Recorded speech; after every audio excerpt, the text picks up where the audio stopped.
Bonjour à toutes et à tous, bienvenue sur Grand Lille TV, merci d'être en notre compagnie en ce mercredi 11 avril. Vous le savez, on fait un tour complet de l'actualité du Grand Lille aujourd'hui, dans cette édition en images en 8 minutes, avec d'abord vos prévisions météo. C'est une belle journée qui s'annonce à nouveau dans la région.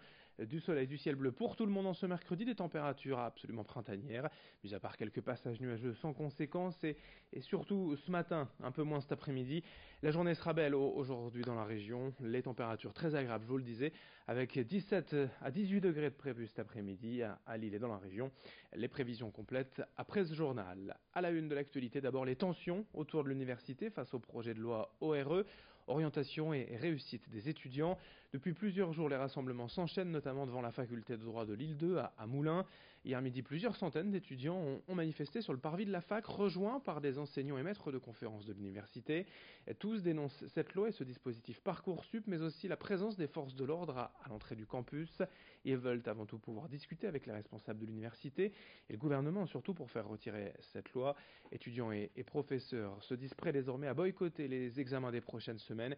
Explication avec les enseignants mobilisés à leur tour au micro de Laurent Hogne et de Christopher Hogg. Justement, cette mobilisation qu'avec beaucoup de collègues on a initiée, c'est par rapport à Parcoursup, c'est d'abord une conférence de presse qui a décortiqué les nombreuses incertitudes pour tous les acteurs de l'université, les lycéens comme les enseignants, comme les gestionnaires de scolarité, donc les incertitudes, les risques juridiques par rapport aux commissions de classement. Et donc nous avons lancé un mouvement qui appelle les collègues à ne pas participer aux commissions d'examen des vœux, car nous ne voulons pas assumer la responsabilité éthique et juridique de ces classements dans la mesure où nous sommes contre cette réforme qui va instaurer les conditions de la mise en œuvre de la sélection, et nous on veut que l'université reste ouverte à tous. L'actualité à Lille dominée aussi ces derniers jours par les difficultés financières de la maison de la photographie à Fives. Lors du dernier conseil municipal, les élus lillois ont décidé de ne pas renouveler sa subvention annuelle de 130 000 €, ce qui pourrait tout simplement causer à terme la fin de cette maison de la photo. D'après l'opposition et le groupe Un autre Lille que nous avons rencontré, aucune raison n'a été évoquée par la mairie, mais aujourd'hui le dialogue est rompu entre la ville et la structure culturelle. Sans cet argent, il est clair que la maison de la photo ne survivra pas. Un mauvais signe envoyé au monde de la culture et au quartier de Fives où elle est implantée. La maison de la photo compte désormais sur la région pour lui attribuer une subvention nécessaire à son avenir.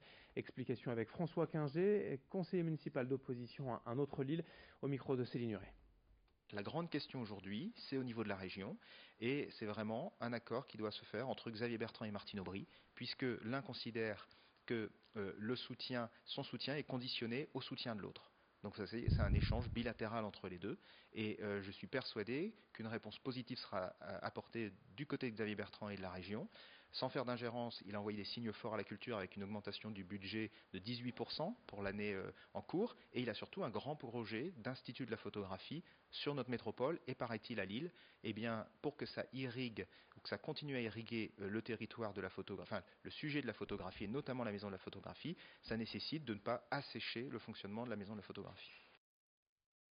Partons maintenant à Roubaix dans ce journal afin de relayer l'appel à l'aide d'une mère de famille en plein désarroi après l'incendie de sa maison la semaine dernière.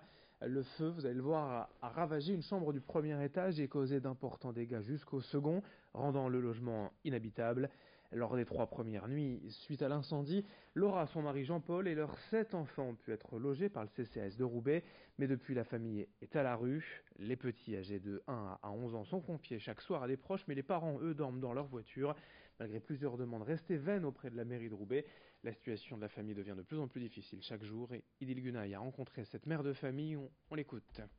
Je demande de l'aide vraiment à ce qu'on m'aide, ou j'espère avoir des nouvelles rapidement.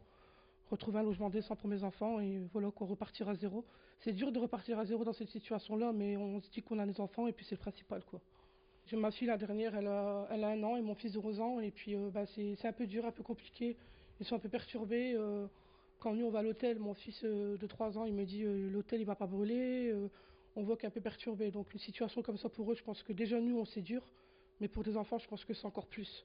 Donc là, ouais, c'est vraiment un cri d'alerte que je fais pour qu'ils viennent en secours à nous aider à retrouver un logement. Et je demande au maire de Roubaix aussi de pouvoir nous aider.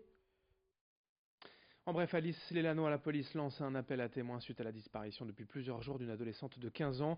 Zoé a quitté le domicile familial le 20 mars dernier et n'a plus donné de nouvelles depuis. Elle a les cheveux châtains, les yeux verts, elle mesure 1,60 m. Toute personne ayant des informations à son sujet peut contacter le commissariat de Roubaix au 03 20 81 34 53.